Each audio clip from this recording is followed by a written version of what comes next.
কি রান্না করছো আজকে? আজকে হাঁসের মাংস, মাছ ভর্তা আর মুসুরের ডাল। এতদিন তো তোমাদেরকে অনেক কষ্ট দিচ্ছি, খাওয়াইতে পারি নাই, ভালো মন্দ করে খাওয়াইতে পারি নাই, অনেক কষ্ট দিচ্ছি তোমাদেরকে। অনেকদিন পর মনে তুমি রান্না করলা? অনেকদিন পর রান্না করলাম, মনে হইলো যে আমি পারবো, এই জন্য চেষ্টা করছি করার জন্য। মাশাল্লাহ মোটামুটি পারি, কিন্তু সব কাজ তো ডান হাত দিয়ে করা যায় না, বাম হাতও তো লাগে। তা তো অবশ্যই। তাহলে কি কি রান্না করছো? হাঁসের মাংস অনেক সুন্দর হয়েছে, জানি না সিদ্ধ হয়েছে কিনা। ডাল আর কিটা? আর এটা হচ্ছে মাছ ভর্তা।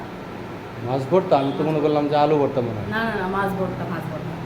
তুমি মাছ ভর্তাটা পছন্দ করো, এই জন্য তোমার জন্য মাছ ভর্তাটা করেছি।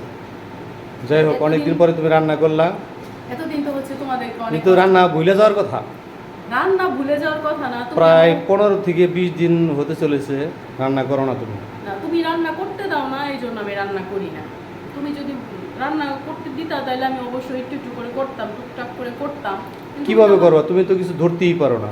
তুমি তো আমার একবারই কিছু করতে দাও নাই, একবারই রান্না বান্না কিছু করতে দাও নাই, তাইলে কি করব? আমি চাইলেও তো আমি করতে পারি না, কিছু করলেই তো তুমি আবার বাসায় এসেই করো। এই জন্য আজকে আলহামদুলিল্লাহ একটু কষ্ট হইলেও করছি, অনেকদিন ধরে রান্না বান্না করি না, তোমাদের অনেক কষ্ট দিচ্ছি, খাওয়াইতে পারি নাই। যাই হোক, এটা হতেই পারে। ফ্যামিলিতে একজন অসুস্থ হইলে বাকি সবার উপরে একটু চাপ পড়ে, এটাই স্বাভাবিক। তার টেক কেয়ার করতে হয়। যাই হোক, মনে হয় খুব সুস্বাদু হয়েছে, দেখতে তো অনেক সুন্দর লাগতেছে। হ্যাঁ, আমার রান্না তো মাশাআল্লাহ সবসময় মজা হয়।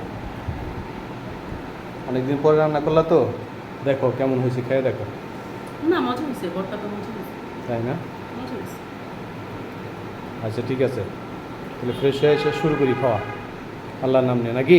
আল্লাহ ভরসা।